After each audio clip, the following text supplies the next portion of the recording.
All right, we are at 6 o'clock. Yay! So I get to start. Well, welcome everybody to one of CBST's Pride programs for this glorious month of Pride of June of 2020. This month, of course, is 50 years since the first gay Pride March took place. Christopher Street, which was 20 years ago this June. And we all know so well that the world is not exactly what we imagined it to be for this Pride Month.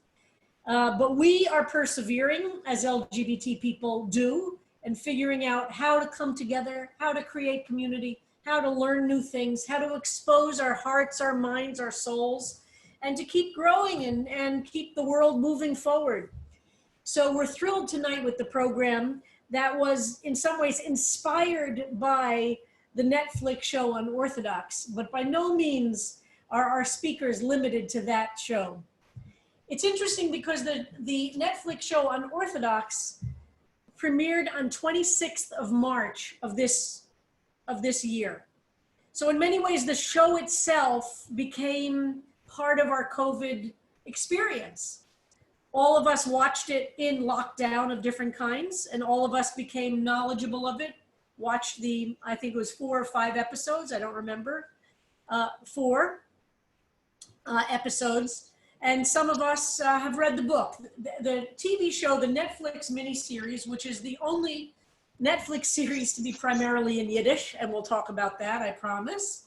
It's inspired by Deborah Feldman's book, which was published in 2012. The book and the series are not at all exactly the same. And there's a lot of important differences that I think our panelists tonight will point to in terms of the reality of what it's like to leave the ultra-Orthodox world and to create a new life outside of it. I want to talk a little bit about who our panelists are, but before I do, I want to say a little bit about ultra-Orthodoxy and Hasidism. Ultra-Orthodox does not mean Hasidic. Hasidic Jews are ultra-Orthodox, but not all ultra-Orthodox are Hasidim. Hasidim are a part or a kind of ultra-Orthodox. So Rabbi Moskowitz, for instance, is the part of the ultra-Orthodox world that is not Hasidic. So you might imagine in extremely broad strokes, the ultra-Orthodox world is divided into 2 huge categories, and each of those categories is divided into a gazillion categories. So I'm being super broad now to be able to paint a picture so that we have some more knowledge going into the conversation with our panelists. So if you imagine the ultra-Orthodox world to be the big heading, it's divided into 2 huge sections, one of which we call different things, but one of the way of calling it is yeshivish or misnagdim. And those are ultra-Orthodox Jews who are not part of the Hasidic world. The other part of the ultra-Orthodox world, and those who know this are thinking, oh, she's simplifying. I know I'm simplifying, but I want to get to our panelists, but I just want everybody to have a frame for our panelists. So the yeshivish or the misnagid world was primarily from the northern part of Eastern Europe, mostly from the northern part of Poland, mostly from Lithuania, mostly from the northern part of Eastern Europe. And the Hasidic world is mostly from the southern, and of course there are exceptions to this, mostly from the southern and the eastern part of the Eastern European world. From Hungary, from the southern part of what we know as Galicia and Ukraine. And Hasidism itself started in the southern part of what we now call Ukraine. When Jews were living there in the late 1700s, when Hasidism began with the Ba'al Shem Tov, in the late 1700s, that whole area was called the Pale of Settlement. And that Jews lived from the north. These were not separate countries then, of course. There was the north, and I'm not going to go into the north area, which now we call Lithuania and Latvia, all the way to the south, to Galicia, to Ukraine, including, of course, the central areas of what we now call Hungary or Czechoslovakia or Romania. All of these had parts, and Russia, of course, and Poland, all had parts that were in this huge area called the Pale of Settlement. And in the 1700s, Hasidism began. I gave a whole course on this. We're not going to do it tonight. And from the beginning of Hasidism in the late 1700s, many different students of the Ba'al Shem Tov created their own Hasidic traditions, and their students created traditions, and their sons and nephews and son-in-laws took it to today. So the world of ultra-Orthodoxy is very diverse. You can't talk about one. Using the word ultra-Orthodoxy is a very big framework for a very complex world. But today we have this extraordinary opportunity of being able to speak to two people who are leaders now in our LGBT world, who come from the Hasidic world. And we have Rabbi Mike Moskowitz, who grew up secular, but as he likes to say, he was born assigned secular and came into his ultra-Orthodoxy as a teenager, but not Hasidic. So we are going to explore with the three of them different issues, some of which were directly confronted by the miniseries of Unorthodox, some of which were not. But uniquely, what happens for those of us who are LGB or T, who are within those worlds? And we're thrilled, and I want to start, I'm going to give a short bios for our three speakers, which you've all received, but I want to say a few words.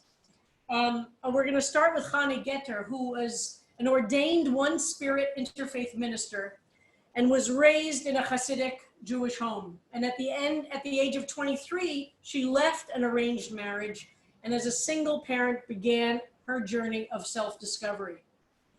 She is now a very active leader of a very, very, very, very important organization called Footsteps, which is designed to help those who are within the ultra-Orthodox world move from inside that world to live a life that's successful outside the world. And for sure, the mini-series showed some of the difficulties, but as anybody who read the book Unorthodox, her journey out was a lot more difficult than getting on a plane and flying to Berlin and getting off the plane and immediately discovering a welcoming community. It's a much harder journey than that. And the book describes what Deborah Feldman went through. And Chani spends her life in an organization that helps those who are trying to leave, think they might want to leave, not only LGBT, but a lot are, and we're going to talk about that.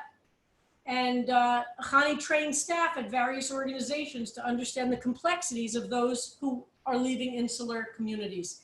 And we will be posting in the chat the link for Footsteps and for some recommended readings that Chani offers.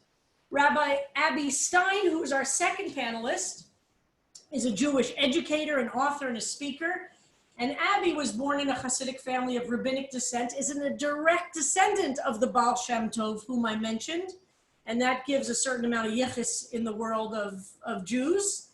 And the Ba'al Shem Tov created and really started the Hasidic world, as I said, in the late 1700s.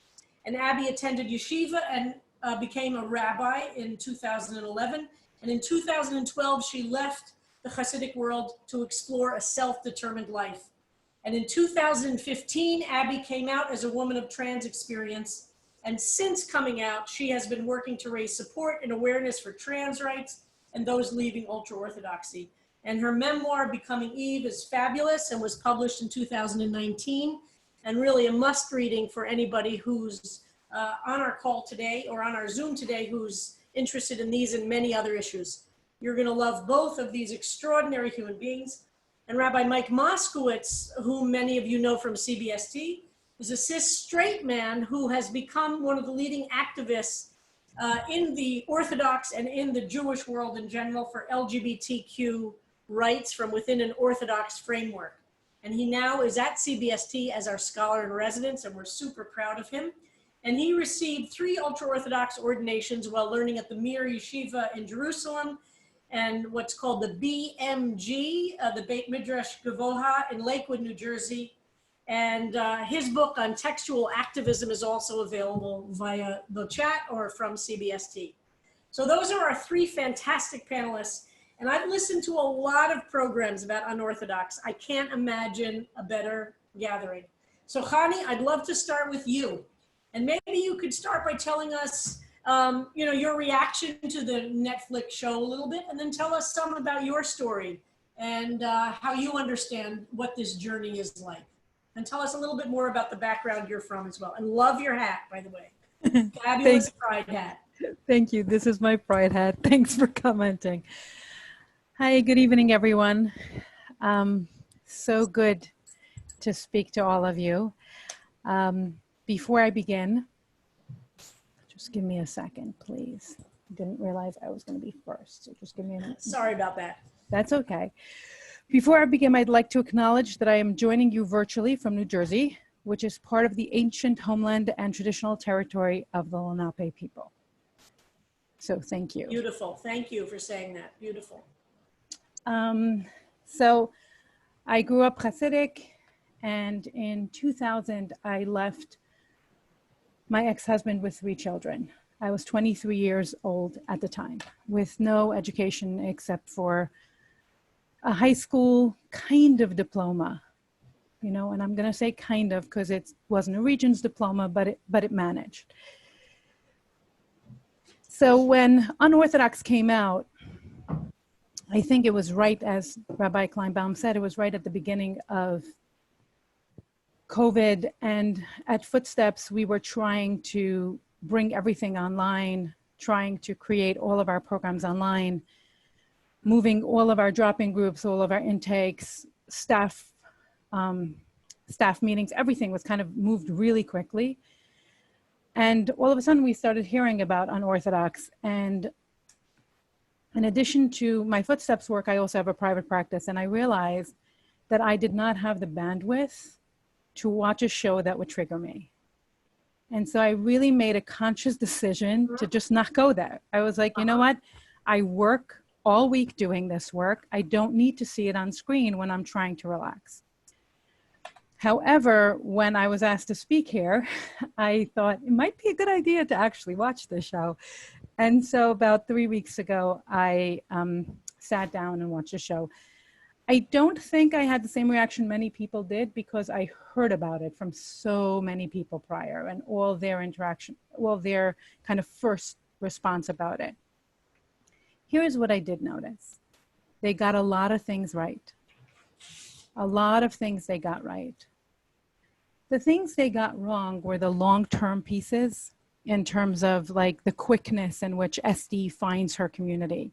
Mm-hmm. But I think that they show that in SD's mom, the way she still, after so many years, has to work in a place, even if she's probably smart. If she had a degree, she could have done more, but she's the only talent she has is her Yiddish, and that's why she has to work so hard. You see it in SD's mom coming to SD's wedding. I think that that's where you see the longer term effects of what happens. And I think, yes, they want to tie it in a nice bow. It is a TV show. And so SD has this like easy transition out. But the long-term effects, that's really what happens 20, even 30 years after people leave. There are still things, especially if you leave and you have children. And almost everyone has siblings and nieces and nephews and parents. And that becomes an ever-evolving issue that is so much greater than a 4-episode season can show. And so, but I do think that they got a lot of things right. They got the night of the wedding right, how they're both fumbling around. They got the way everyone asks her, where are you going? What are you doing? The Eruv is broken. Like that kind of community feel, which is sometimes so protective and feels so amazing, is also so intrusive. And there are those kind of pieces within the series that I felt was really interesting and very well done. But again, I think it's important to also name that I didn't watch it, and I heard a lot about it before, because for self-care, I needed to protect myself. So would you, Chani, tell us a little bit more about your story? Yeah, sure. So I came out to myself when I was, I think 20. I think it was right after my second child, because I I was having health issues and I needed to lay in bed longer than I was like, and I didn't know what to do in bed. And my ex-husband really wanted to get a TV because he loved the Yankees. Like that was his thing. And so he was able to tell me, hey, let's get a TV. You'll stay in bed longer and, you know, he can watch the Yankees. And I was watching a show and it was around the same time as Ellen came out. Mm-hmm. And so I was watching Ellen and I saw this book on the stand. It said something about lesbian and the like camera zoomed in and everyone started laughing. This was the show, the season after Ellen had come out. And I looked at the book and it said lesbian. So I'm like, what is that? And why are people laughing? So this was before Google. So I took out my dictionary and I looked it up and didn't really understand the definition and had to look up like 3 other words in order to understand the definition of what this word meant. And I looked at it and I said, oh, I guess I'm a lesbian. And then my ex came home and I said to him, you know, I think I'm a lesbian. And he said, what is that? So I explained and he said, yeah, I think you are. And we continued to have another child. You know, that's just what happened. Like it didn't faze us. It didn't do anything. I eventually left him, not because I'm gay, but I eventually left him in 2000, in July of 2000. And the journey out is really hard and really complicated. When I left, my parents, I will forever be grateful, allowed me to move in with them because I was leaving my ex at the time. But they had once I found my own apartment, which was a few months in, and they found out that I drove, they stopped speaking to me. And they didn't speak to me for 8 years. Mm. That's a long time when you're raising 3 children under the age of 5. Mm. My son was not 5 when I left his father. Mm. He's my oldest and my youngest was 18 months old. And during that time when I was just kind of trying to find my voice, trying to figure out how to make ends meet, trying to raise a family, there I was without my parents, without most of my extended family speaking to me. And at that time, Footsteps didn't exist. And I want to name something which I think isn't named often enough. Most people who left when I was leaving left through drugs. Mm-hmm. It was the only way out. And I knew I didn't want to do that. And so it was really hard to find a community. And that's why when many years later, when Lonnie, our executive director, approached me and asked me to work for Footsteps, that was why I said yes. Because I realized that Footsteps being around allowed people to leave the community without drugs. It gave them an ability to see people who were thriving. It gave them an ability to have a voice, to see others, and to be in community in a way that was healthy. So, yes, that's and a little now, of my story. And now what is your relationship to your parents? So now we've mended fences. And it's 20 years later. I'm so grateful. I have a beautiful relationship. My mother came to my daughter's graduation, both when they graduated high school and when and they graduated college, which for my parents is huge because it's a mixed event. Men and women are there together. And my mother shows up to our home, you know, when we do the graduation parties. And the most interesting moment, I think, for me was when one of my daughters called my partner Ima. That's how they call her. And so my mother says, my daughter said to my mom, can you just pass this to Ima? And my mother kind of looked around, took her a moment, and then she goes, oh, yes, sure. And she got it. And it was such a sweet moment for me to see how far my family has come in terms of acceptance. And I think originally it was just tolerance. And I feel like it's still mostly that. But I don't push them to go beyond their comfort zone. And I think that that's an important piece, to not push the people in our lives to go beyond their comfort zone. But I do expect them to give me and her respect. And I think that that's important. Chani, what kind of Hasidic world did you grow up in? I grew up in Nickelsburg, which is a sect of Satmar. It broke off of Satmar, was like the first break off in 1979 when the Satmar Rebbe passed. And I always say it's the extreme version of Satmar because everyone in that community, if people know anything about like wigs and kerchiefs, my community, every woman wore a kerchief and not a wig. And I grew up wearing braids, which to the outside world doesn't mean anything, but within the Satmar community, it's like only the extreme people are wearing, the women are, the girls are wearing braids. So there's And like what this. was your education like? And So because we broke away from Satmar, I wasn't allowed into Satmar school. And so I went to Vishnitz. Again, like you said, it's very complicated, the Hasidic world, but it's, and so I had a very decent education as a woman. I feel like women in the Hasidic world get a better education than men. I think it's documented as well. I would say that what Chani means in terms of secular things, you get a better education. Yeah. No, as secular, not right. Thank you, Rabbi. Yes. In terms of the secular education, women get a better secular education than men. And so when I graduated high school, I was, my high school diploma allowed me to get into college. Which was a huge thing for me as opposed to other people who get those kind of diplomas. But I think my actual level of education was probably an 8th grade level of education. Yes. And what did you think of the Yiddish of the show? Fantastic. Uh-huh. I really laughed. I think they did a great job, and I think they had it very real where they interchanged English and Yiddish, which is very much what happens nowadays. I don't think that Yiddish is in its purest form anymore at all within the Hasidic community.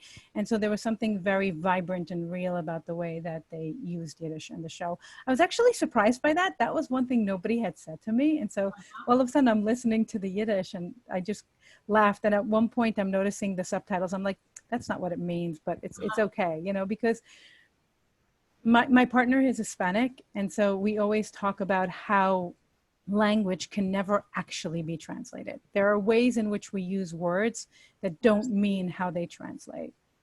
So it was. So, another question about footsteps, and then we'll go to Abby, but we'll come back to you. Do you find that most people who leave Judaism entirely? Is that too big a generalization? How do people react to Judaism once they are able to leave that world? I think every single person's journey is different. I do believe, though, that because when people start questioning, it allows them to question everything. Yeah. And what I've noticed is that for those who leave in anger, they usually leave everything and then kind of find a way in at some point many years later, probably somewhere between 7 and 9 years later is what I've noticed kind of happens. Others always stay and just kind of tiptoe out slowly. For me, for example, my journey out was a very long process of stepping out one step at a time. I started with moving my kids to a yeshivish school and then a modern Orthodox school. And like, it kind of like moved itself out. Understand what that means. What? Go from a Hasidic to a yeshivish and then modern Orthodox, which is an entirely different universe. Yes. And so it was a very slow process for all of us. I feel like I walked out and took my children with me in different ways. Of course, they all have their own journeys, and each one of them is their own story. But I do find that this slow process for me was something that worked. For other people, they need to kind of leave everything and then come back. Some leave and never come back. There's such a huge variety and differences in stories, and I think a lot of it has to do with how connected people were as children to Judaism, because even if you grow up Hasidish in a very Hasidic community, if your family isn't spiritual, then your connection is very different than when your family is. And I also think it also depends on how much trauma people had experienced and how much that trauma was connected to Judaism. So there's a lot of different pieces that show up in this way. Did the piece of the show ring true to you that the Satmar Hasidim have this roots in the Holocaust so deeply that the trauma of the Holocaust is ever present? Oh, yes. I actually say that in One of Us, the movie One of Us. Yes. It's actually something that I say. I really believe that, especially the Satmar community, because the entire generation grew up, and I'm going to speak for myself, but all of my cousins and definitely my cousins, but I'm thinking about all of the Satmar people that I know. Most of us have 4 grandparents who are Holocaust survivors. Yeah. These were men and women who showed up as teenagers. My mother was born in in a displaced persons camp. My father was the first child in his family who wasn't. All four of my grandparents met in the camps and got married there. So these were young teenagers who survived the camps, met in, survived Auschwitz, most of them. And their families were probably all killed. Right. Yes. Yes. So they were often the only survivors from their own families. Or they have a brother or a sister or two, right? There's like a few people who survived, and then they came here, and the Satmar Rebbe was the one who said, "Hey, I'm going to create this family for you." And I mean, I believe from what I've read that in Europe he was known as a fanatic. Like he didn't have a very big following. This particular Satmar, like he was known as a Sigeter Roof, and he didn't have that big of a following in Europe because he was very extreme. But he came here, people needed someone to hold on to. They needed something. They wanted to feel like they had a family. Well, thank you so much, Chani. So we're going to now go to Abby. We'll come back to Chani with our questions. So Abby, tell us a little bit of your story and your response to Unorthodox, and a little bit of your story. And also, which Hasidic world are you from? Like a good Jew, I need to start by disagreeing with one thing, Rabbi, that you said before. Good. And I hope that's okay. Of course. I'm specifically referring to that all Hasidim are ultra-Orthodox. A lot of people in the world that I am today in, including, and I just had it on my desk, so I like pulled it out, Foundations on the Foreturning of Hasidism from Rabbi Zalman Schachter. And a lot of people in the neo-Hasidic world would very much, I don't say disagree, but I think it's very possible to be Hasidic, and I am very much and very proudly not Orthodox today, and sometimes I think I'm still very, very Hasidic. That's a fair distinction. The neo-Hasidic world is a different. Yeah, but also I think it's not just today, it's also going back. Originally, the Hasidic movement was not, Orthodoxy didn't really exist in the way we think about it today, but it was very much not Orthodox. It was not part of the establishment Jewish community. They came up, their frame of thought, and I have a source sheet of that on Safari, and we can maybe talk a bit more about that, but there are certain Hasidic texts from the first generation. One thing that comes to mind is a text from a Rebbe who's now known as Degel Machner Ephraim. He was the grandson of the Ba'al Shem Tov, and the Ba'al Shem Tov did not have, now there's a huge Hasidic family. The Ba'al Shem Tov actually only had 2 kids. So it's a relatively small family, so someone who really grew up with the Ba'al Shem Tov. And there's a text where he is saying that, and it's available on Safari, anyone wants to look it up, where he's saying that in every generation, God is enlightening the eyes of the rabbis of that generation to reinterpret the Torah, to reinterpret Judaism according to the needs of that generation. Now, if you walk into a Hasidic community and you say that today, you're going to be called a heretic. Because no, nothing is changing. Everything is the same way as it always was. But in reality, the early Hasidic masters were almost the polar opposite of that. And it's a whole other conversation that I don't want to go into. I just wanted to... I agree with you.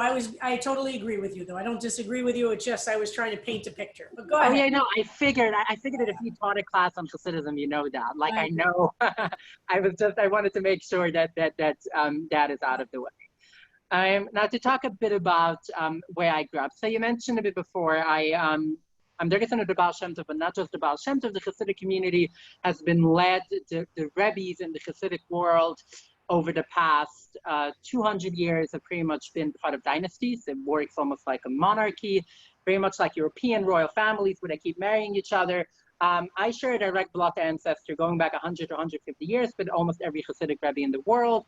If you're not part of such a community, it's close to impossible to become a Rebbe. One of the examples of someone who did is actually the Nicholasburger Rebbe that Chani mentioned, though he's actually married to my mom's first cousin, and his second marriage did end up being someone who is a member of rabbinic family. I think the reason why that matters is, so I grew up directly, my family was following the Vizhnitz sect. So again, Chani mentioned that she went to school there.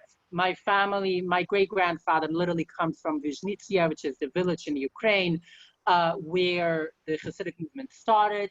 The founder of the dynasty he was directly a student of the Ba'al Shem Tov. It comes from the area that's called the birthplace of Hasidic Judaism. There's even a Yiddish song about a bridge next to Vishnitz where the Ba'al Shem Tov supposedly, probably didn't, but supposedly went to go on walks. However, I think what also impacted my life a lot was the fact that I, in one way or another, related to so many different sects. So in some ways, I grew up in a pluralistic household, if I may say. My parents come from different sects with very different customs, very different ideologies, relatively in the Hasidic world, and I was exposed to everyone. And other than Chani, I don't know who else will get it on the call, but I think Chani will get it. Out of my four great-grandmothers, oh, sorry, am I making that up? No, yeah. My four great-grandparents, their maiden names are Teitelbaum, Halberstam, and Tversky. And I think these are names. I get it. These are names of old dynasties. I'm related to the Teitelbaums, the Satmar family, and many others. But what that also meant, it also translated into lifestyle. It translated into, which ironically helped me when I came out, but it was the fact that I had a different dress code, even within the Hasidic community. And there was something that I was wearing from the day I turned 13 that made that I walked down the street and everyone was looking at me, like even in Williamsburg, in the Hasidic community, which later actually helped me kind of that feeling of being different but proud of who you are, helped me as I was leaving and as I was getting ready to come out. Talking about unorthodox, one thing that I do have to mention as a disclaimer, so no one comes later that and argues that I can't be trusted. When it comes to unorthodox, I was involved with a show.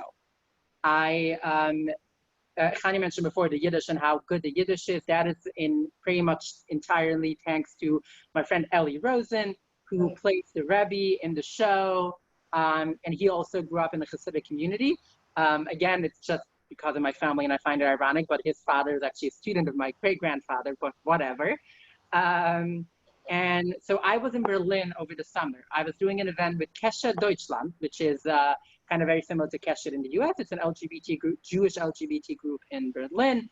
And that's why I was there, nothing to do with the show. And then Ellie told me, oh, we are filming here. So the vast majority, almost everything of the show, even the scenes that are set in Williamsburg, only the outside was filmed in Brooklyn. The rest of the show was all filmed in Berlin. So I spent a few days on set in Berlin, got to know Anna Winger, who's the co-creator of the show, and then Alexa, who's the writer of the show. And obviously I knew Ellie before, but got to know Shira Haas and Amit Rahav, who were both. Shira is the Israeli, 24-year-old Israeli actress who plays. Shira is amazing, yeah. And Amit is also an Israeli actress who is actually gay, who plays Yankee, who plays the husband. All amazing people. And then once I was there, they asked me if I would be an extra on the show in Brooklyn.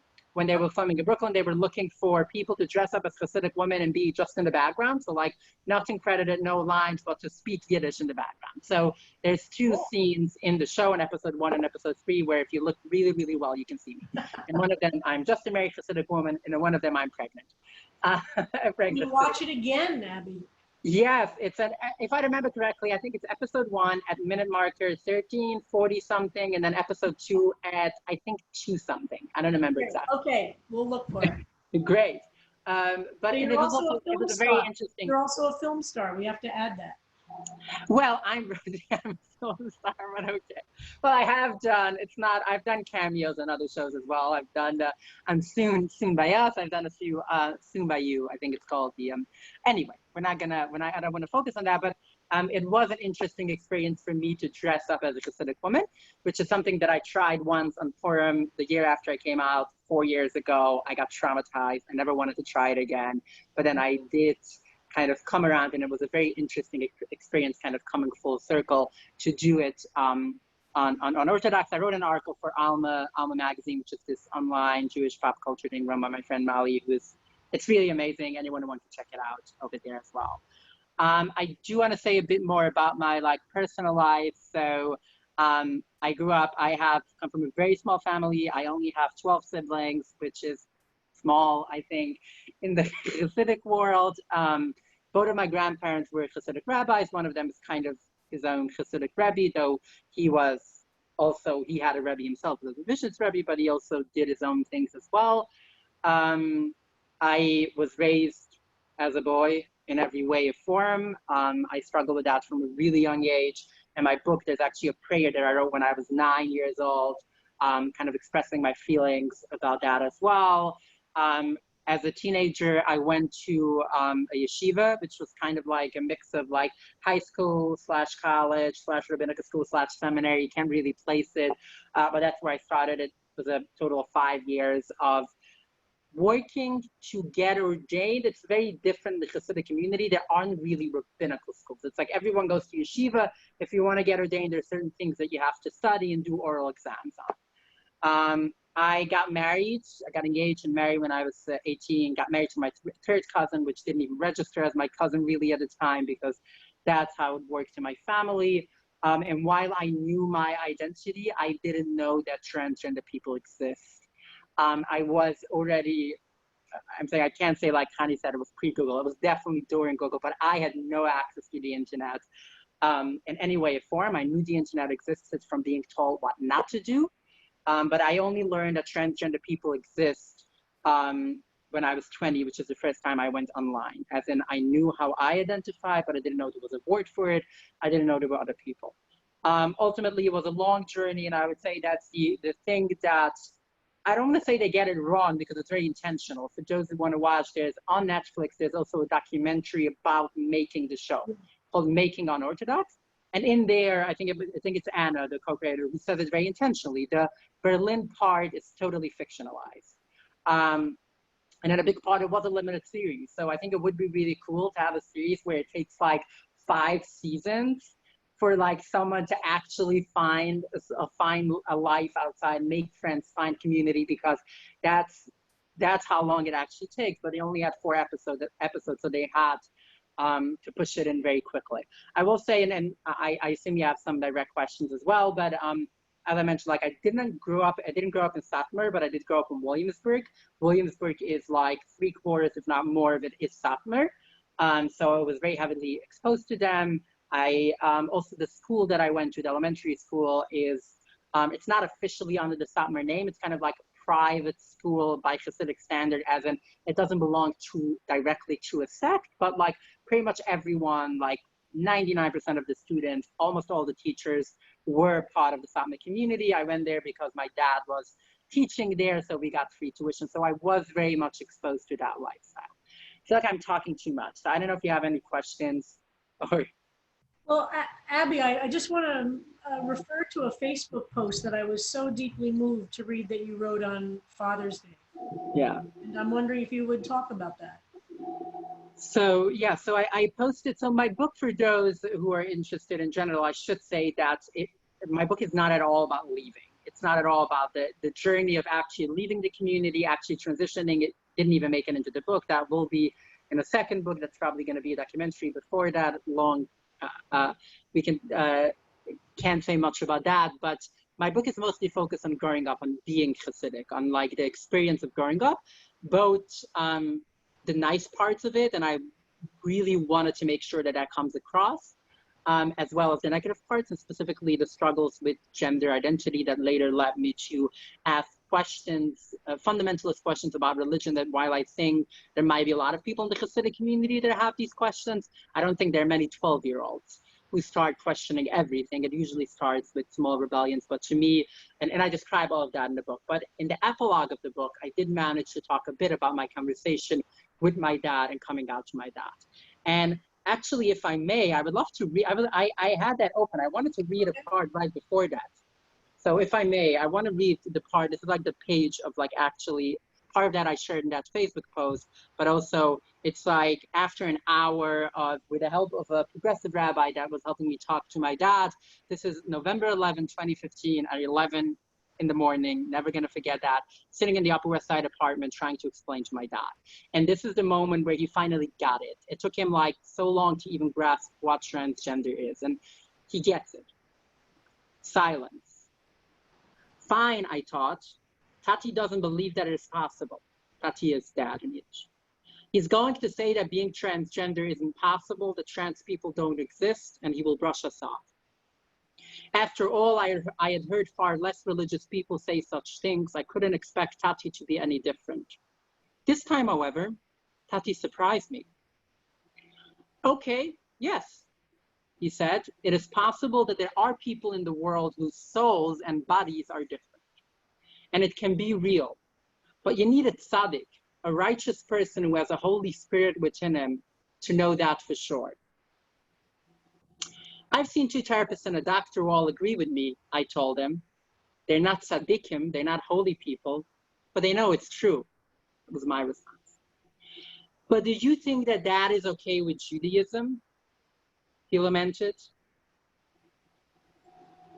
Well, Tati said, looking back at me, you have to understand that this most likely means I will never be able to talk to you again, ever. My heart stopped. As much as I thought I was prepared for every outcome, nothing could have prepared me to hear my father saying those words. What? Why? I asked, tearing up. Could we talk just on the phone? I don't think so, she said. So the reason I wanted to read this before, and then I was thinking, you know what, we're probably going to run out of time. What I find, what is so interesting to me, and you can say I have daddy issues, and I've been sharing that a lot when I've been doing events nonstop, even before, but specifically since everything is virtual. And every time I do an event with the Jewish community, and now we have like over 100 people as part of CBST, and obviously this is an LGBTQ community, but to me it still feels like the strongest throwback, the strongest response to my dad of like, did you think this is okay with Judaism? Is to be, here are all these people, hundreds and thousands of Jews who disagree with you. And I think that is very powerful. But on Sunday, and I like to focus, for those who follow me on social media, you will see that I like to focus on the positive parts. About my family, I like to say I'm close with 2 siblings and 10 cousins. Most people my age don't have more than that. And yes, to me, it's a tiny minority compared to the huge family that I actually have. But there's always days, usually on holidays, and I woke up on Sunday and I saw like everyone posting like pictures, you know, everyone is like so amazing about their dads. And then I saw my friend, some of you might know her, Rabbi Dani Rutenberg, who is an amazing, to me, she is the social media, the Twitter, specifically the Twitter Rebbe. But she was talking about like all these people who had abusive fathers, how like they should feel seen. And to me, why my dad wasn't abusive, I felt there's so many of us, both people who come from fundamentalist backgrounds, but also people in general whose dads do not accept them. And to me, it was so important to be like that today is a day for me to celebrate me being my own parent, which sounds almost sad, but it could also be beautiful. Because as much as I wish my family would come around, and as Chani said, it took her parents 8 years. It has only been 4.5 years for me. So who knows? I'm still hoping they will come around. But right now, I like to focus on the good things in life, and there's a lot of them. Thank you so much. I really appreciate your sharing, and your book is beautiful and really profound. And I want to just take a minute and ask our very own Mike Moskowitz to say a few words from your perspective.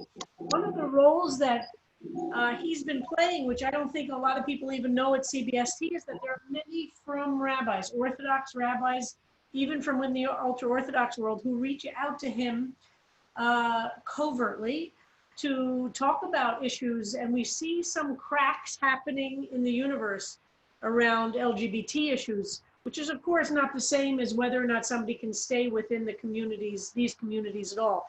But Mike, I'm wondering if you would just offer a few words and respond a little bit briefly. We don't have a huge amount of time. I want to open up to questions, but some of the things that you're seeing. Yeah, first, to Chani and to Abby, it's so brave and it's so empowering. And I hope people find comfort that, transitions are so difficult, but to see you on some level on the other side of an ongoing journey, I hope it gives people hope to know that that for them as well, they can find and embrace an authentic identity.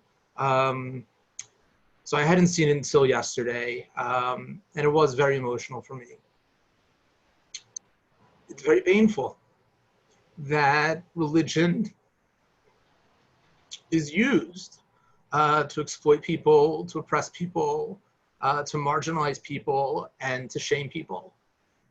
We are so overdue for, restorative religion, one that allows for communities to support and provide sanctuary for people to be who they are in relationship with God. And so it's hard because that pain is so real. One of the dangers of anything like this that's voyeuristic by nature is that as much as it does amplify that first person narrative, which is irreplaceable, there's so many people who are suffering in silence, and that this is a communal responsibility that we all have to hold. And CBST has been such an ally to that world by providing a place for people to meet and to find resources. I think the good news, as Abby said that she likes to focus on the positive, is that I think that this is the best it's ever been.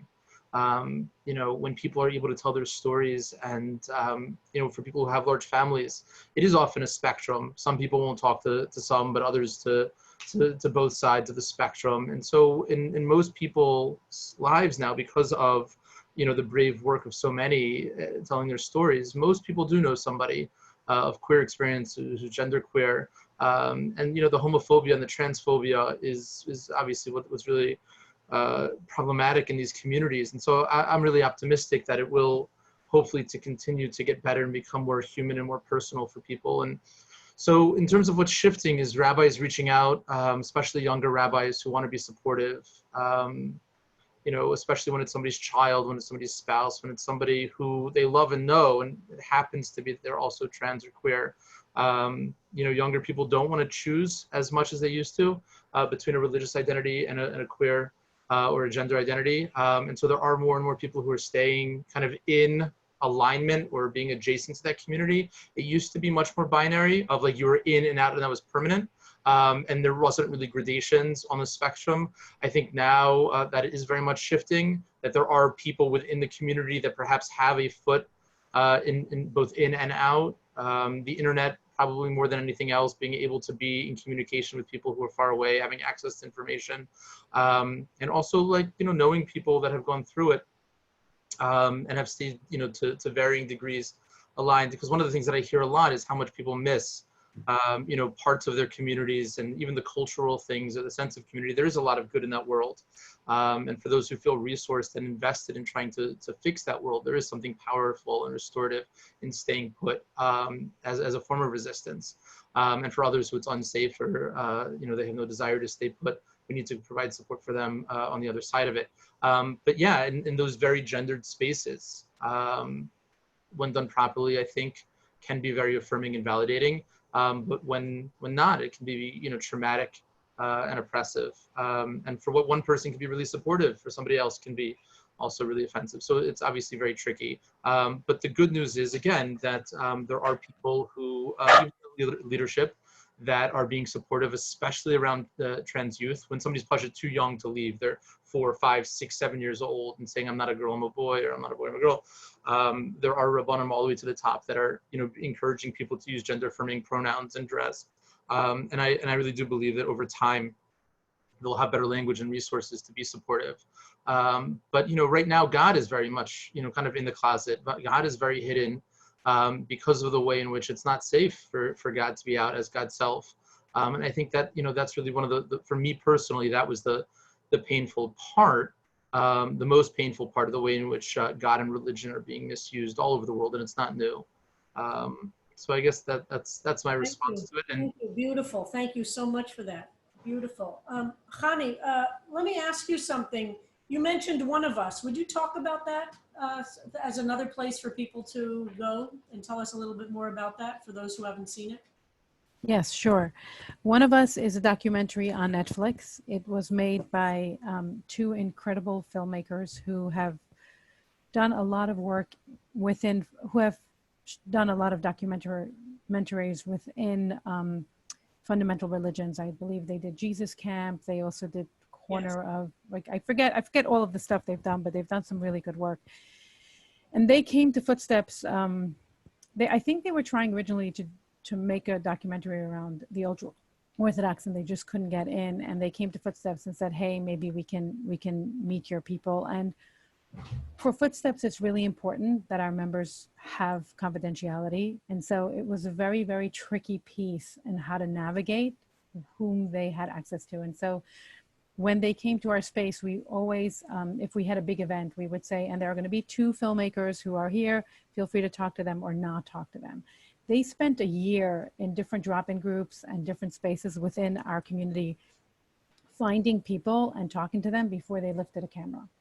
And that was really important. Every single person that you see on camera signed a release that they were okay to be in it.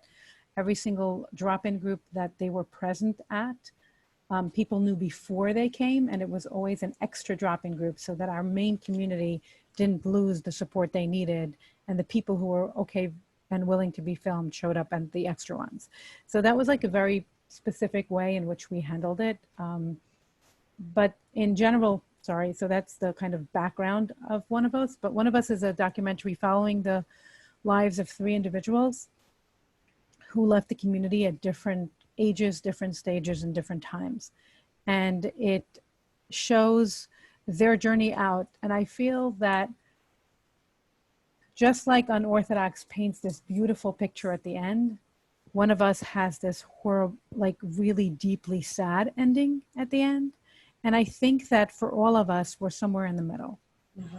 It's not all one thing or all the other thing. There is this joy of living, and in living, we combine pain and hope sometimes within the same moment. Yeah. So it's a wonderful documentary. I highly recommend it if people have Netflix, and it's easy to access. I also want to talk about a documentary I was in a long time ago, I think like 10 years ago. It's a very short documentary. It's like 26 minutes, and it's called Devout. It's easily found on YouTube. It's free, or if anybody goes on my website, you'll find it there. But it's the reason why I'm mentioning it here is because it's a documentary about LGBT people who still considered themselves Orthodox at the time of making this movie.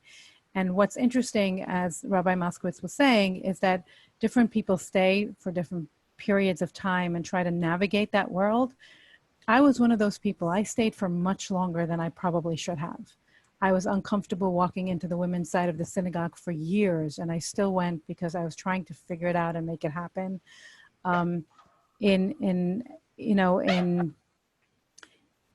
There were so many things that I loved and treasured about that community, but ultimately I needed to really speak my truth and be in a space where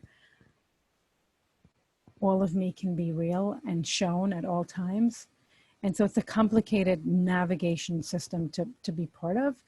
I remember I walked into one synagogue and I was trying to figure out, and the rabbi was like, okay, so if you need to, you walk into the men's side, it's okay. Like if you identified as male. And I was like, I don't actually. I don't identify as male, but I have a really hard time walking into a space that's only female. And it really doesn't fit right for me. And so that's, I think, a really important space to understand that even when Orthodox rabbis are trying, there's still within the system really complications. Yeah. So the beauty of Devout, again, I have different opinions now than I had then, but it does show beautifully different people who are trying to navigate those two worlds. All right, so we're going to open it up to questions from the folks who are joining us, and I'll ask you them, and some are directed to some of you and some are more open. And this is, I think, for probably Chani and Abby, but it's a little bit, Chani, from your perspective and footsteps, but Abby, you probably have another perspective just in your life. Do you have a sense of what, I mean, there's no census of this, but what's your sense of the percentage of folks leaving who are LGBT? Chani, do you want to start with that? So I think within Footsteps, I'm almost sure we say that 30% of our members are LGBTQ, but I don't know if the people who leave, because many people don't become members, but I think our membership is 30% LGBTQ. Abby, what do you think? Does that? Yeah, that is actually from, you're saying there's no census, but the 30% that I remember from a survey that Footsteps did from their members a few years back, and that was an actual number. I would assume, from the people that I know who are also not Footsteps members, and I know a lot, I would say that number, again, we don't know exactly, but it might be around accurate. I think it's very obvious that LGBTQ people are being pushed out a lot faster and in higher numbers than I guess cisgender straight people. Obviously, there's a lot of other reasons why people leave, but that ends up having a huge impact. I also know from the people who reach out, I usually have to send them to either to Footsteps or to JQI or Eshel, because as an individual, I don't have the bandwidth to talk to everyone, but I have gotten hundreds, and I'm not like, if someone wants the receipts, I can show them to you. Hundreds of messages and between emails and social media, hundreds, almost on a daily basis now, for people who are in the LGBTQ spectrum, not all trans. For people who reach out who are trans, it's probably around 40 to 50, but they are hundreds of people who are, and these are people who already stay. Like people who, at least when they reach out, they haven't left. Some of them leave eventually, some of them don't. So I definitely think that it's somewhere around 30% of people who leave. And the issue that's become very, a bit of a focus here in New York State is around education. Yeah. And we've seen that, and it's a little bit different, as Chani said, that the girls or young women get a better secular education than the boys and young men, because there's an understanding that boys and young men should only be studying Jewish subjects and staying within Jewish subjects because they shouldn't know anything else. Well, I do want to say that also widely varies between sects. So like, I usually think, and Chani, correct me if I'm wrong, but I actually think that Vishnitz usually is considered to have a relatively better than Satmar, for example. I don't know if that's accurate or not, but at least that's what I was told. I mean, I know, for example, my sisters go to a private school in Williamsburg that my dad is on the board. Dad actually, they teach the girls, for example, like not Hebrew, they call it Lashon Kodesh, like they have, but at the same time, they actually offer less. Like Satmar offers the girls computer classes, they don't. And they actually have their general education is lower even for the girls. So I think overall that's an accurate statement, but it just really depends on the sect.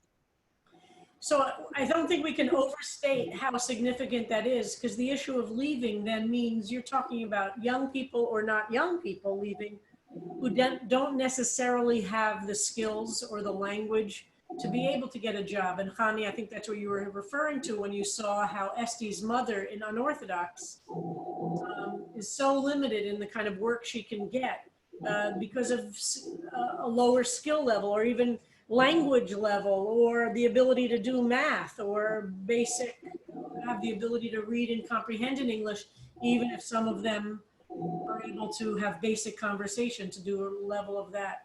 Have either of you been involved in all the controversies here in New York State that Yafed and others have been, and do you have opinions about it? So in terms of Yafet, okay, I'm noticing I'm on a public platform, so I'm just going to talk personally and not about Footsteps because yes, I just realized that. So well, we want people to know about Footsteps. That's an important part of so we certainly want everybody in our I know, but there's Footsteps. Yeah, but so Yafed is, a lot of our members have signed petitions. A lot of we post their events. A lot of our members go to it.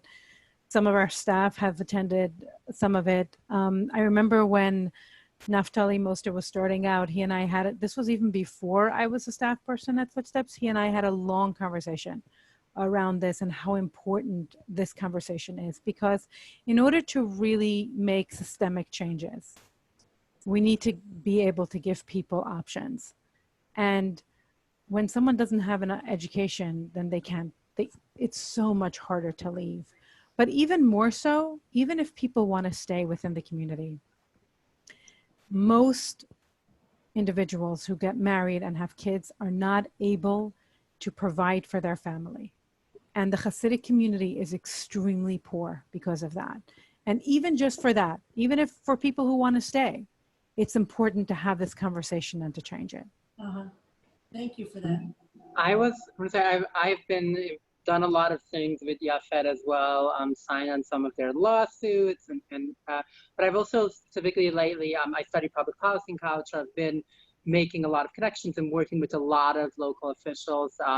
I have good relationships with many city council members, including with Corey Johnson, with the city council speaker, and have a friend who's a state senator. So we've done a lot of, I've done a few kind of lobbying days in Albany for Yafet and for that hall. I once had a public interaction with de Blasio that's on YouTube that didn't go that well about the education in the Hasidic community. If anyone wants to watch it, it's on my YouTube channel. I definitely think that the work is really, really important. I think I would love to see a bit more of it. I know Naftali has been trying to do a bit, and it's really hard for an outsider, and I can't help with that much either. But I would love to see, there are many people in the Hasidic community, some that I know personally, some that I see online, who also want that to change. And I think it would be really interesting to see how we work with and amplify their voices without them. Obviously, there's always a problem of them getting into trouble with the community, like the community threatening to kick out their kids and so on. So it's not easy. It's a lot easier said than done, but that would also be a strong part. I know a friend that I've been working with a lot who's running for Congress, and I'm not going to make a political, even though the primary is tomorrow, I'm not going to make a political statement here, but I know like we've been working and like that has been a big struggle for us also, how we like talk about policy on that end and messaging.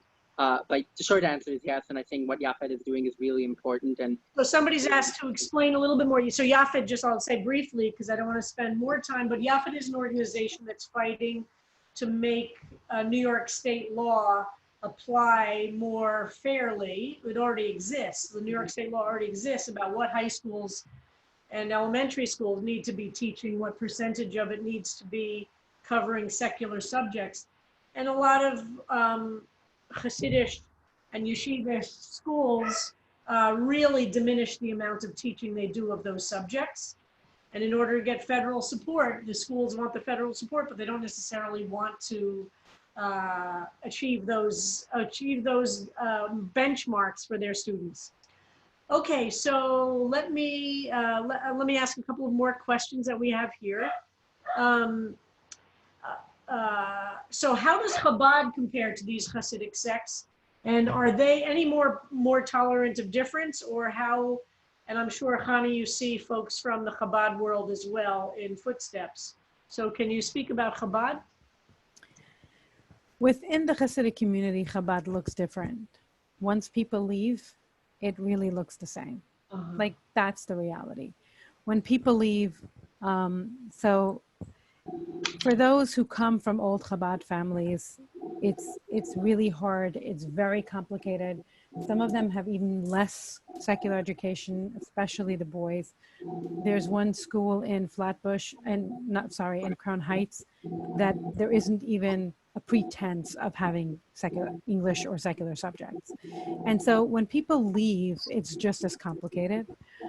For those who come from BT, which is Ba'al Tshuva backgrounds, it really depends on the family, but many of these families, the parents have done all this work to get into community, to get accepted, to become part, and then they have this child leaving, and then it becomes really, really messy. Again, just like within every community, every family is different. And some families, especially those who are not in the New York area, might have a little bit of an easier time. That's what I've noticed, that families who are not in the New York, New Jersey area, if you're a Chabad family, especially if you're from Baalei Tshuva, like parents who return, then there is an easier way and a more acceptance. But this is like very broad strokes that I'm kind of sharing. The reality is that within the Hasidic community, people divide Chabad very much. But when leaving, all of the shaming is the same. Not only that, the Chabad rabbi has so many speeches where he talks about how terrible being LGBTQ is. And so that shame, for me, for example, I had no shame of being gay. None. Nobody talked about it. I came out, I looked around the synagogue. I remember being 14 years old. My friends were looking down the mechitza, which is like this divider between men and women. And my friends were looking out and they were like, oh, isn't he cute? Isn't he cute? And I remember looking at them and thinking, how immature are you? And at one point, one of my friends were like, come on, Chani, who do you think is cute? And I looked at this boy and I said his name, and 3 girls together said, ugh, he looks like a girl. right? Like that was the response I got. But it never occurred to me that men and women actually liked each other or were attracted to each other. Nobody talked about attraction. You got married to have kids, to continue this legacy of religiosity. And it never occurred to me that attraction needed to be there. I was always attracted to my female friends. I kissed many of them. It was just like not a thing in my mind. And so when I came out, shame didn't exist. Shame happened much later when I was in the secular world and I was dating people and I was holding hands and the comments I got then, but not within. However, if you grow up Chabad, then there's a lot more shaming because the Rebbe talks about it openly. And so there's, you know, I think every Hasidus and every family has their own story to tell when it comes to this, but in terms of the broad strokes, that's what I notice. I have another question for you about how you were able to keep your kids. How complicated was that? You said you were very worried about losing them, but it sounds like you were able to keep them. I was very lucky. My children's father made it really easy for the secular court to give me my children.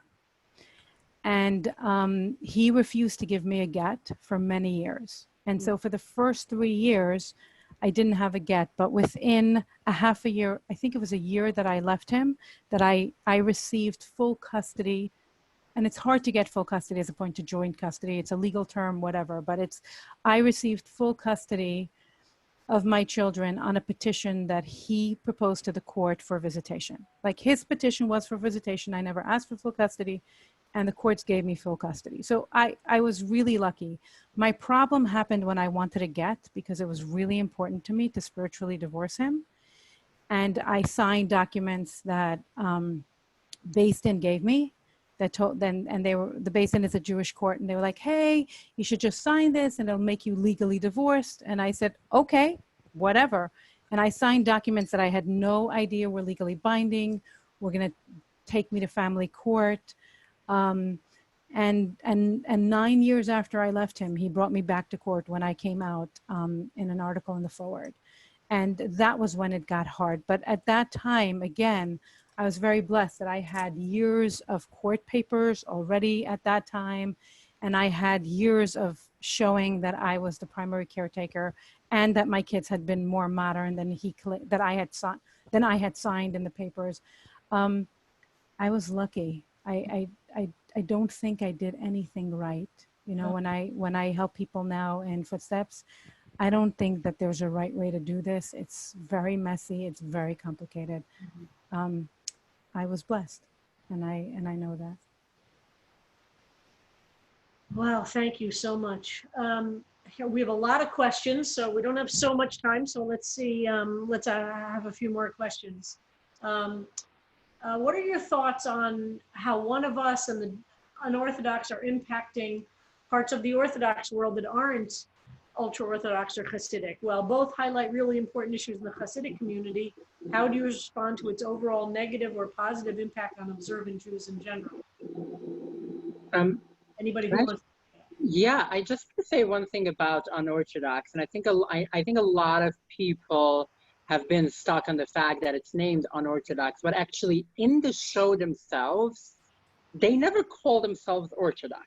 Orthodoxy is never mentioned. It's always the Hasidic community. And I think that is extremely important for people to realize. One of the things that really kind of, I wouldn't say it bothered me, more like annoyed me after the show came out. And again, maybe I was a bit more invested than a lot of other people have left, given that I know the people, I knew the people who produced it and so on. But it got to a point where almost all the negative articles were from people who either, like literally, I don't remember a single one. It could be I missed one, but I don't know of a single one of someone who actually grew up in Williamsburg. They wrote an article complaining. The closest thing was someone who grew up in Monroe, which is very, very similar, still not the same, but okay. But the vast majority were either yeshivish, Litvish, or a slew of modern Orthodox articles, which are like, Orthodoxy is not that, Orthodoxy is not that, and all of these panels about people very much like being all apologetic. And I'm like, I think the bigger problem was they themselves decided that it's attacking non-Hasidic Orthodox communities and felt very apologetic and very like they have to defend. No one intended it to be that way. And I think I have a lot of friends. I know when I was at Columbia, I had a relatively positive experience with a very huge, like a few hundred Orthodox students there. I even had, I want to say before, like even with Chabad, like I have found that some Chabad rabbis outside of like New York, outside of Crown Heights, individually could be really nice. After I came out, like the Rebbitzin of Chabad at Columbia, like sent me this email, like let's go for drinks to make sure that you're fully welcomed. And then once the rabbi, like at a Shabbat dinner at Chabad, and he misgendered me, and then he wanted to give a whole speech apologizing, and I was like, please don't. But I've had some experiences, and I think it's just so important for people to realize these differences, and not like, no one is trying to say that all the Orthodox people are bad. And I'm sounding a bit like, racist to say I have Black friends, but that's not like, I don't hate the Orthodox world. I mean, I don't even hate the Hasidic world, but I think like that distinction has to be really clear, because culturally, I sometimes feel that, and at least like I saw that in college, like modern Orthodox kids had culturally more in common with the Reform kids than the way they grew up than they did with Hasidic kids, which is very, very important to realize. And I think if something, one of us and Unorthodox are more a critique of the cultural aspects of the Hasidic movement as it is on the religious aspects. So several people want me to say that they've met some Chabad rabbis who are very welcoming to them as lesbians or their lesbian friends, or they know some Chabad. So maybe you could very briefly talk about the difference between a Chabad rabbi who's being makarev, who's welcoming in, and what the experience that you're describing. Well, I think there are two. So I've done a lot. I've done like hundreds of speeches on like 6 continents. I speak to people all the time. And like, that's one of the things, because people outside of the New York area, the Hasidic people that they tend to know is Chabad. And people are like, what about Chabad? Well, I think outside of the New York area, and as Chani mentions, I've met so many at Footsteps who have it just as hard as people who come from Satmar or Vishnitz or Baba or other sects. But with rabbis, I think there are two kinds. There are the ones that I really have a problem with, which are the hypocrites. And there's unfortunately a lot of them, which are the people who want to bring you in. So they will say whatever you want to hear. I know, and I'm not going to say a name, but I know a Chabad rabbi that's really big in Kirov and bringing in people who kicked out his daughter from home because she went to college. But he reaches out to everyone, and like at their Shabbat dinner, they are very openly queer people, and they will say, oh, we're so welcome. And I sometimes feel, listen, my dad, a Hasidic rabbi, who has extreme misogynistic and homophobic and now transphobic opinions, but at least one thing that he's open about it. Like if you walk up to him, ask him what he thinks, he will tell you straight up, as opposed to some rabbis who will like play the game to get people in and then end up not being so nice. But however, they are, and I know many, there are some Chabad rabbis, specifically one on college campuses, because the official Chabad mission on college campuses is very different than the ones they have of Chabad houses. I'm not going to go into the nuance, but took me some time to learn these differences, but specifically on college campuses, a lot of them are legitimately really nice. And maybe religiously, they might still have these beliefs that these people are going to go to hell or be wrong. But as people, they're just really nice people and will do everything they can to support people regardless. Thank you. So we're coming close to the end. There are a lot of comments from people who want to send their love to you. And they're so moved by Chani and by Abby, and very grateful to you, Mike, for your presence in our world. And several comments that Chani and Abby, you should know we would love you at CBST. You should see CBST as a warm and welcoming place anytime in any way that and there's a lot of that. A lot of comments like that. So I'm just passing that on as a group, in one. I'm going to, before we end, I'm going to give all three of you a chance for some final thoughts or comments. Abby, why don't we start with you? Just so I don't go over time, because I usually do. How long would you say? 1 minute, 2 hours? 2 minutes. Give 1 to 2 minutes. Great. Well, there's a lot that I want to say, but I think I'm going to wrap up with I want to say something positive. And I know someone brought it up before about what do you miss? And whenever people ask me, like, what do you miss from the Hasidic world? My answer is, I don't miss anything. If I want something, I do it. For those of you, and I'm shameless self-promotion, if you follow me on social media, you will see that. I love and appreciate Jewish holidays. And I know, Chani, if you would allow me to quote you, I know you told me, because when I joined Footsteps, I was very much, I had post-God traumatic disorder. I was very angry on everything Jewish.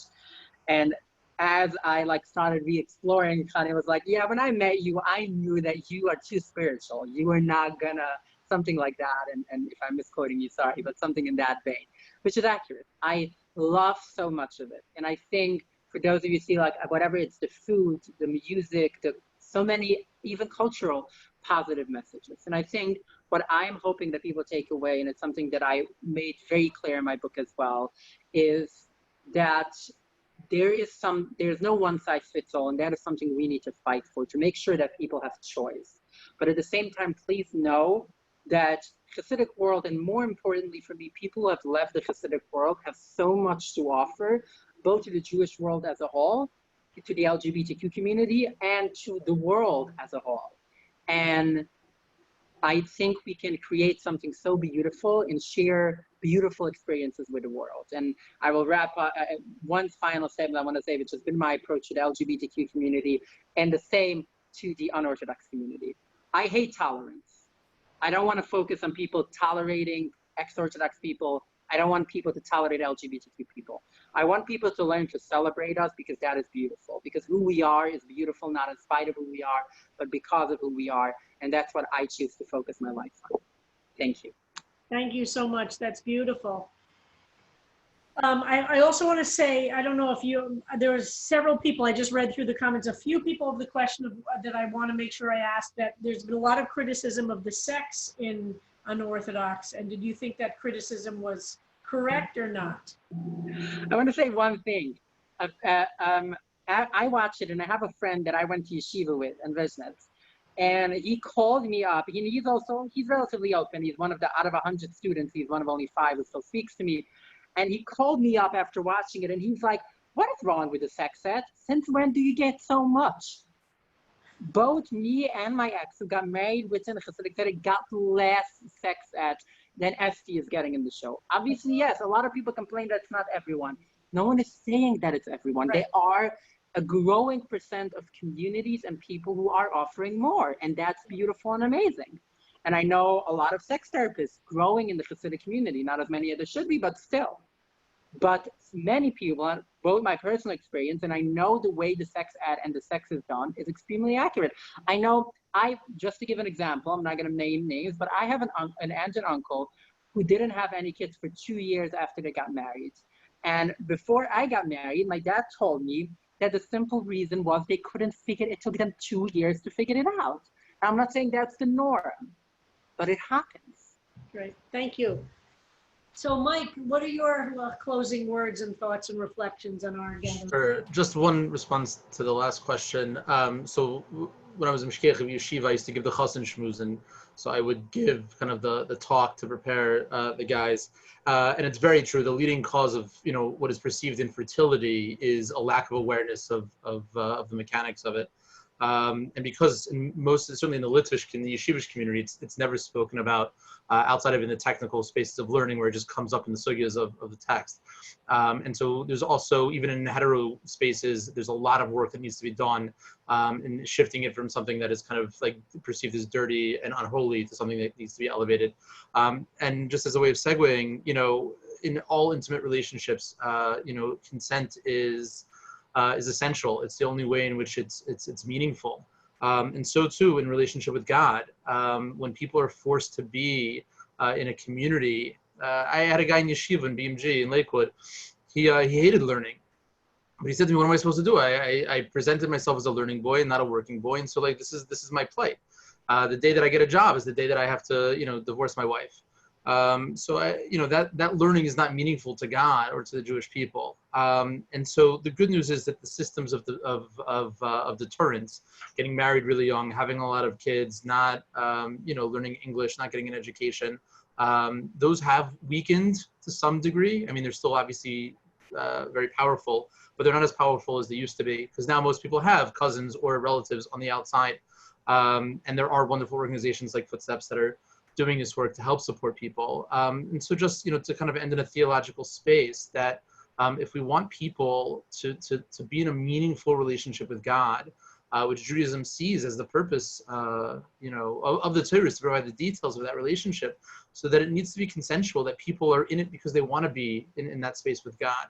And if not, like, we know what happens when there isn't consent. It's just, there's violence, and there's horrific consequences, and everybody loses, including the children of those unions, which are not necessarily in a position to have a voice yet about staying or leaving. So the more that we're able to empower people to embrace and take responsibility for their choices and their unique relationship with God, not only do I think that that people themselves will be happier, but Judaism will be a lot more healthier. Thank you so much for that. And Chani, I want to ask you, what are your thoughts that you have to say to us, to a community of mostly non-Orthodox, non-Hasidic, who care deeply about these issues? And in what ways do you think that CBST and our extended community can be more supportive and more a part of this journey? And any other thoughts you have that you want to end with tonight? Yeah. So first, I'd like to say thank you for having me. I'm so grateful. I think to start with CBST as a synagogue, and especially in New York City, I know that we ask synagogues that are open to our members to, during high holidays, maybe send us some tickets, so that, because the members who can't afford it, to be able, if they want to, show up in a Jewish space, feel welcome. So that's like a very simple thing, or even sharing that. Since we don't have tickets, everybody's welcome. Right, like that's true. I remember. I'm thinking about that now. I actually showed up on Rosh Hashanah one year. Yeah. No, that's true. Yeah. Right, but and it's a good reminder for me. I want to send it to the person who takes care of this, just kind of as a reminder that we can post that about. It's on the list. Yeah, it's on the list the last few years. CBST. Yeah. Okay. Thanks, Abby. So that's something. It's. I think what's important is that many of our members, as Abby was saying, don't want to be gawked at. Yeah. Like, don't ask us our story. Some of us are not open about it. Just see us as people and understand that the journey that we've taken from wherever we've been until here. Sometimes when I walk in New York City, I mean, I haven't done that in 3 months, but before that, when I used to come into work and I would leave New Jersey Transit and enter New York City, I'd look around and I think every single person here has a story. Mm-hmm. Every single person has a story. And each one of these stories make us who we are. On another, and also as a practical level thing, I want to talk about education and work. We need to look at people who leave the community as have a very wide range of skills. They got themselves out of a community and they're making their way into the world. They may not have a college education. And so I know that many of our members, when they go into work and they send in a resume, people will say, oh, well, you don't have a college education, don't even apply. And to kind of shift that conversation also, to open our minds for those of us who employ people, for those of us who help people get jobs, like that's an important thing to notice.